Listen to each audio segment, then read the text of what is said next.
మీ పిల్లలు maths science లో dull గా ఉన్నారా? 100% మార్క్స్ కావాలంటే ఆన్లైన్ ట్యూషన్ ట్యుటోరిక్స్ లో జాయిన్ అవ్వండి. భారత్ బంగ్లాదేశ్ మధ్య పెరుగుతున్నటువంటి ఉద్రిక్తతలు, దానికి తోడు అక్రమంగా బంగ్లాదేశ్ నుంచి భారతదేశంలో చొరబడినటువంటి బంగ్లాదేశీల్ని పట్టుకునేటువంటి ప్రక్రియ, వీళ్ళని బలవంతంగా వాళ్ళ సొంత దేశానికి తరలించేటువంటి పనిలో వేగం పుంజుకుంది. కేంద్ర హోంశాఖ ఇచ్చినటువంటి డైరెక్షన్స్ మేరకు వివిధ రాష్ట్రాల్లో ఉన్నటువంటి బంగ్లాదేశీల్ని, రోహింగ్యాల్ని పెద్ద ఎత్తున తిరిగి బంగ్లాదేశ్ పంపించేటువంటి ప్రయత్నాలు చేస్తున్నారు ప్రభుత్వ యంత్రాంగాలు. ప్రధానంగా BSF, బార్డర్ సెక్యూరిటీ ఫోర్స్, ఈ టాస్క్ మొత్తాన్ని కూడా పోలీస్ శాఖ సమన్వయంతో ముందుకు తీసుకుంది. ఒక్క ఢిల్లీలోనే 700 మందిని ఇప్పటివరకు డిపోర్ట్ చేశారు గత 1 వీక్లో. అలానే 6 నెలలుగా జరిగినటువంటి పరిణామాలు చూస్తే ఇంకా పెద్ద సంఖ్యలోనే బంగ్లాదేశీల్ని గుర్తించడం, వీళ్ళందరినీ కూడా సరిహద్దులకు తరలించడం జరిగింది. ఈ ప్రక్రియ పైన పెద్ద ఎత్తున కేంద్ర హోంశాఖ కొన్ని డైరెక్షన్స్ ఇచ్చింది. ఆ డైరెక్షన్స్ మేరకు సరైనటువంటి ధ్రువపత్రాలు లేనటువంటి వాళ్ళని గుర్తించేటువంటి పని శరవేగంగా సాగుతుంది.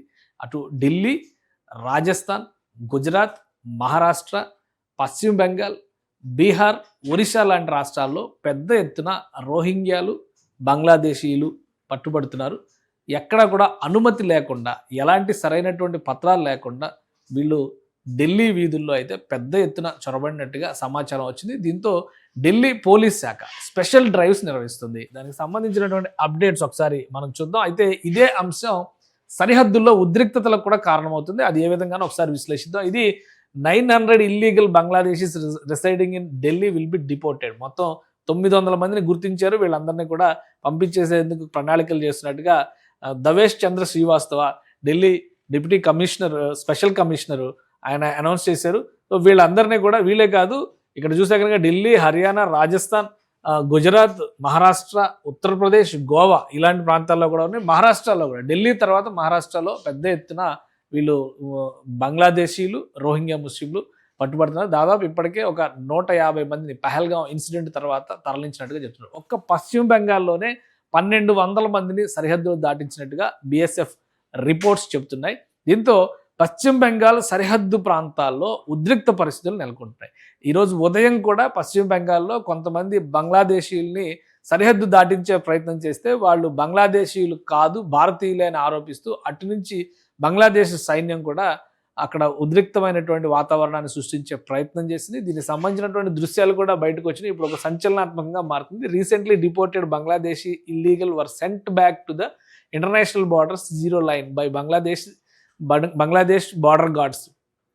So border guards of Bangladesh. ఇది కూచ్ బెహార్ జిల్లా, అంటే కూచ్ బెహార్ పశ్చిమ బెంగాల్లో వచ్చేటువంటి జిల్లా ఇది. పశ్చిమ బెంగాల్, అస్సాం సరిహద్దులకి అటువైపుకి వచ్చేటువంటి భాగం ఇది.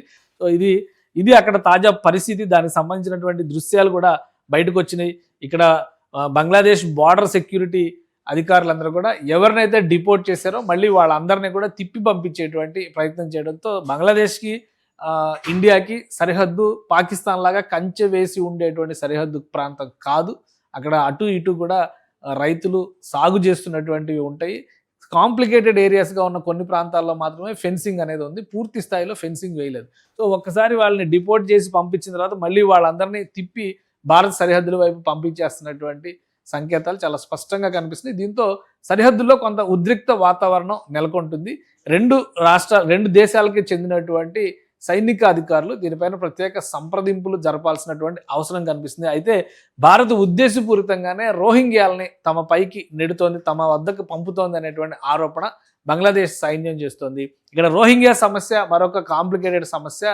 బంగ్లాదేశ్ సరిహద్దులు, అంటే చిట్టగాంగ్ పరిసర ప్రాంతాల్లో బర్మా, బంగ్లాదేశ్ సరిహద్దుల్లో ఏర్పడినటువంటి ఉద్రిక్తతలు, సమస్యల ఫలితంగా అక్కడ రఖైన్ స్టేట్లో నుంచి అక్కడ ఉన్నటువంటి ముస్లిమ్స్ అందరూ కూడా ఇటు బంగ్లాదేశ్, భారతదేశం, వివిధ దేశాలకు, వివిధ ప్రాంతాలకు వలసపోయారు. వీళ్ళెవరికి కూడా ఆథరైజ్డ్ ఇమ్మిగ్రేషన్ అనేది లేదు. వీళ్ళు అధీకృతమైనటువంటి వలసవాదులు కాదు, అనాథరైజ్డ్గా చొరబడి వచ్చినటువంటి వ్యక్తులు. సో అలాంటి వాళ్ళని పెద్ద ఎత్తున గుర్తించేటువంటి ప్రయత్నం భారతదేశం కూడా చేస్తుంది.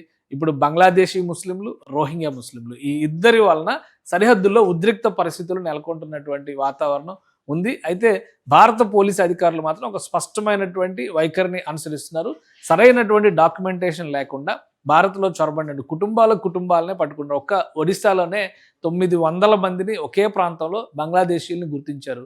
సో ఇలాంటి వాళ్ళందరినీ కూడా ఖచ్చితంగా సరిహద్దులు దాటిస్తామని కేంద్ర హోంశాఖ విస్పష్టమైనటువంటి విధానాన్ని అనుసరిస్తుంది. దానికి సంబంధించినటువంటి గైడ్ లైన్స్ కూడా ఇష్యూ చేసింది. ఎక్కువగా ఉత్తరాది రాష్ట్రాల్లోనే వీళ్ళు పట్టుబడుతున్నారు. దక్షిణాది రాష్ట్రాల్లో కూడా స్పెషల్ డ్రైవ్ కండక్ట్ చేయాల్సినటువంటి అవసరం ఉందని 2 రోజుల క్రితం హోంశాఖ కొన్ని మార్గదర్శకాలని జారీ చేసింది. సో దక్షిణాది రాష్ట్రాల్లో కూడా రోహింగ్యాల సమస్య ఉండే అవకాశం ఉంటుంది కాబట్టి ప్రధానంగా హైదరాబాద్ లాంటి చోట్ల ఈ సమస్య ఉంది అనేటువంటి సంకేతాలు చాలా స్పష్టంగా ఉన్నాయి. అక్కడ కూడా అధ్యయనం చేస్తున్నారు. దేశవ్యాప్తంగా ఏ ప్రాంతంలో ఉన్నా కానీ ఇటు రోహింగ్యాలు కావచ్చు, బంగ్లాదేశీలు కావచ్చు, సరైనటువంటి ఇమిగ్రేషన్ అప్రూవల్స్ లేకుండా, ధ్రువపత్రాలు లేకుండా భారతదేశంలో ఉన్నటువంటి వాళ్ళందరినీ కూడా తిప్పి బంగ్లాదేశ్ పంపిస్తాం అనేటువంటి మాట స్పష్టంగా కేంద్ర ప్రభుత్వం చెబుతోంది. సో సరిహద్దుల్లో ఇది మరింత ఉద్రిక్తతల్ని ప్రోత్సహించేటువంటి అవకాశం స్పష్టంగా కనిపిస్తుంది. బంగ్లాదేశీలు కనుక, బంగ్లాదేశీ సైన్యం ప్రధానంగా ఈ పంపించినటువంటి వాళ్ళు బంగ్లాదేశీలా కాదా అనేటువంటి విషయంలో ఒక క్లారిటీ ఉంటుంది. వాళ్ళు మాట్లాడే భాష కావచ్చు, వాళ్ళు పుట్టినటువంటి ప్రదేశాలు, వాళ్ళు ఇచ్చేటువంటి డేటా ఆధారంగా దీన్ని నిర్ణయిస్తారు. భారతదేశానికి సంబంధించి ఆధార్ కార్డులు కానీ ఇతర ధ్రువపత్రాలు ఏవీ లేనటువంటి నేపథ్యంలో వీళ్ళు ఖచ్చితంగా వలస వచ్చినటువంటి వ్యక్తులుగానే ప్రభుత్వం గుర్తిస్తుంది. సో ఈ వలస వ్యక్తుల్ని పంపించేటువంటి క్రమంలో మరోసారి బంగ్లాదేశ్ భారత్ సరిహద్దుల్లో కొంత ఉద్రిక్త వాతావరణం ముదిరేటువంటి అవకాశం కనిపిస్తుంది. మరీ ముఖ్యంగా వెస్ట్ బెంగాల్లో దీని పర్యవసానాలు ఎక్కువ కనిపిస్తాయి. ముఖ్యంగా బెంగాల్లో సరిహద్దులు మాత్రమే కాకుండా సముద్ర తీరం నుంచి కూడా చొరబడుతున్నటువంటి వాళ్ళ సంఖ్య పెద్ద ఎత్తున పెరిగింది అనేటువంటిది కేంద్ర ప్రభుత్వం ఇటీవల రిలీజ్ చేసినటువంటి డేటాను బట్టి అర్థం చేసుకోవాల్సినటువంటి అంశం. సో ఈ డిపార్టేషన్ వ్యవహారం అంతా కూడా పశ్చిమ బెంగాల్ వర్సెస్ బంగ్లాదేశ్ మధ్యలో ఉన్నటువంటి సరిహద్దుల్లో దాదాపు 4000 కిలోమీటర్ల సరిహద్దు రేఖ ఈ 2 దేశాల మధ్య ఉంది. చాలా చోట్ల ఫెన్సింగ్ లేదు కాబట్టి అక్రమ చొరబాట్లు సహజంగా జరిగేటువంటి ప్రక్రియ. మొన్నటి వరకు భారత్ బంగ్లాదేశ్ మధ్య సన్నిహిత సంబంధాలు, సుహృద్భావ వాతావరణం ఉండేది. కానీ ఇప్పుడు బంగ్లాదేశ్ కయ్యానికి కాలు దూవుతున్నటువంటి పరిస్థితులు ఉన్న నేపథ్యంలో కేంద్రం కూడా కటువుగానే వ్యవహరించాలని నిర్ణయించింది. సుమన్ టీవీలో మీ పర్సనల్ అండ్ బిజినెస్ ప్రమోషన్స్ కోసం కింది నెంబర్కి కాంటాక్ట్ చేయండి.